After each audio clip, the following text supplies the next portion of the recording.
Look at the weather. It's beautiful here. Non-stop rain. Oh, man, it is a blazer out there. It's cold and it's shivery. It is cold. It's really coming down here. I really enjoy your weather reports. From the All Indiana Podcast Network, we're talking weather in a whole new way. From historical events to what's coming up, plus weather news, science, safety, fun facts, and more. I like where this is going. This is Weather Weekly. Weather Weekly with Wish TV Storm Track 8 meteorologist Marcus Bailey. Episode 130. Good to be with you here. Meteorologist Marcus Bailey from Wish TV in Indianapolis, Indiana. Apologize, a day late here as we now go through the last full week of the month of June. Man, we're flying by here, but it's good to be with you here, and we're talking the forecast here for this last week, for the week of June 19th. 2023, but we're going to be a day behind, so we'll kick it off on the 20th here.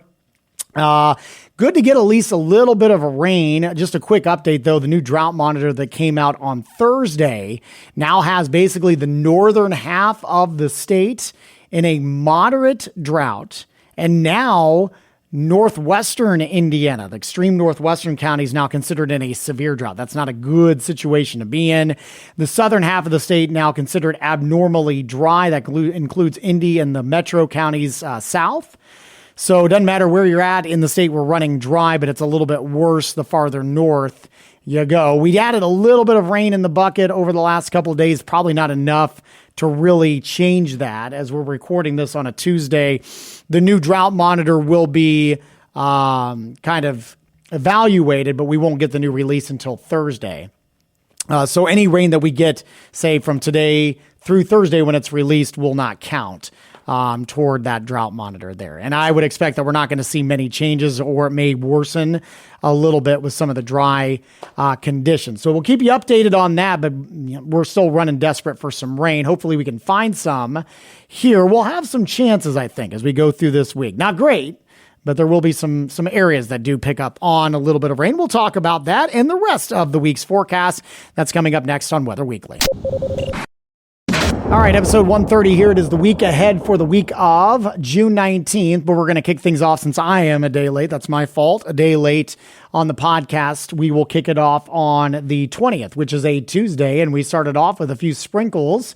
I think we'll probably have mostly cloudy skies. I mean, we've had some sunshine for the morning hours here for your Tuesday, but we'll see some clouds working back in with the heating of the day. And I do think some isolated showers could be possible, not like what we had on Monday, where there was some pretty consistent showers south and east of Indianapolis, but just a light sprinkle or two. Not enough to cancel any plans, certainly heading into the afternoon. Tuesday's high around 83. I think we'll clear things out Tuesday overnight, leading into Wednesday, the 21st.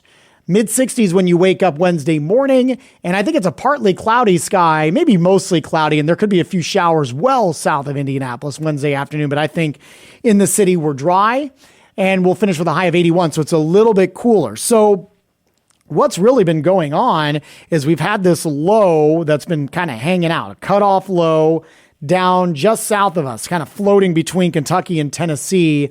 And so all of our weather now, and this started on Monday, but continues Tuesday, will continue Wednesday, probably Thursday and Friday as well, is everything's kind of moving east to west, which is completely backwards from what we are used to. Most of our weather patterns move from west to east. So we're on the north end of this low, and everything kind of circulates counterclockwise around the low. So we're going to see that low move a little bit farther north, and it's going to do a couple of things. It's going to bring more cloud cover and scattered rain chances. It's not widespread, but numerous showers heading into Thursday. It's also going to be cooler Thursday, the 22nd. You'll wake up to numbers in the mid-60s, which is standard for where we've been, but a high only of 78 on Thursday. I think same thing probably on Friday for the 23rd. We'll go with scattered rain, and there's enough instability with the heating of the day that we could get a few rumbles of thunder too. Mid-60s in the morning, and we'll go with a high of 80 Friday afternoon. Again, I want to stress, the rain chances are a little better Thursday and Friday, but they're still not great. There's going to be a lot of areas that won't see a drop of rain. Now, this low will break down by Friday night. And so what does that mean? It means we get rid of the cooler temperatures, for one, and we get rid of the rain and the cloud cover. And so I think we're going to see the sun breaking out on the 24th. That is Saturday, mid-60s when you wake up, partly cloudy for the afternoon, and highs returning to the mid-80s. I've got 86 for a high on Saturday. Sunday, mostly dry. It's going to be muggy. The daytime hours are going to be fine. Sunday, the 25th. Morning lows in the upper 60s, so that's kind of stuffy. And I got a high of 88. There will be likely some 90s on the board. Now, there is a cold front that's going to work through the state Sunday night. That should bring probably our best chance for scattered showers and thunderstorms across the state Sunday night. Still not great, but it's the best chance we've had for a little while. And that may carry over pre-daybreak hours on Monday. It looks like it's going to be a pretty quick hitter. And then once we get into Monday, we'll kind of dial back the temperatures and the humidity a bit. Monday, the 26th, a high of 84. And Tuesday, partly cloudy on the 27th and highs right around 82, which is pretty close to where we should be for this time of year. So really, if you look at it here, 3 okay rain chances. Thursday, Friday, and then our best one coming Sunday night. Some of the projections are saying we could pick up around a half an inch of rainfall. That's mainly along and east of US 31. We need more than that. We're down quite a bit, which we'll talk about after the break. But again, at least it is something, but you're going to need to water those lawns and gardens for sure for much of this week, even though it will be kind of gloomy and cooler. That's the saving grace here. At least we don't have the high heat beating down on the dry land, but we are in desperate need of some rain. We're going to talk some stats here for the month of June and look at the 8 to 14 day outlook. That's coming up next on Weather Week. All right, let's wrap things up here for episode 130 here. Precip for the month has been not great as we are now close to wrapping the month up. 3/4 of an inch officially, 0.74. Normal value for this part of the month should be at 3.11. We're down 2 1/3. Last year, we weren't great either. We were only at 1.15 inches of rainfall, but we're even far worse than that now. So it's a very, very dry month here. All right. Now let's go look at the 8 to 10 day outlook here.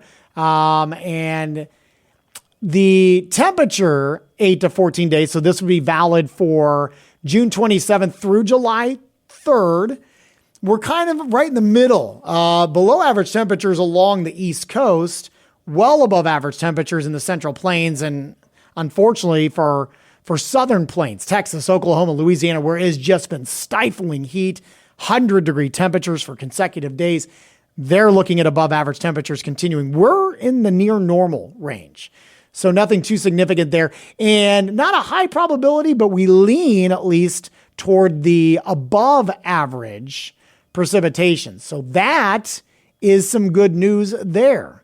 Certainly something that we will take if we can here over the coming days. So we'll see if that holds true. It does seem to be that we're going to get more of a little bit of a pattern shift once we get past the 8-day extended forecast, where we're going to get more of kind of a northwest flow. And that could mean that we're going to be on the periphery of that, meaning the outside of that, meaning that we could get some of these waves of energy that may start to kind of come on down and bring some rain chances. How many, how much, too far out to be sure. But, at this point, when you're looking, 2 weeks in advance, you're looking for patterns, right? You can't look for specifics. You're looking for patterns. And it does look like some of the models are hinting toward that kind of flow, and that could bring at least a little bit of activity to our area. So we'll keep you updated on that. Thank you so much for checking out the podcast. Again, apologize for being a day late,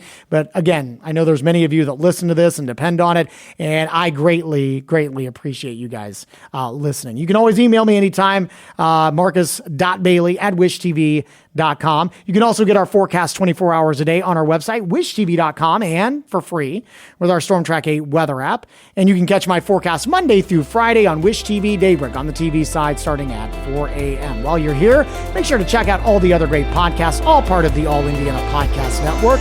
Have a great week. We'll talk to you soon, and God bless. Discover for more. Discover more from Storm Track 8 Weather and Wish TV. Online at wishtv.com and when you follow Wish TV on Facebook. Plus, be sure to check out more great podcasts from the All Indiana Podcast Network now at allindianapodcastnetwork.com.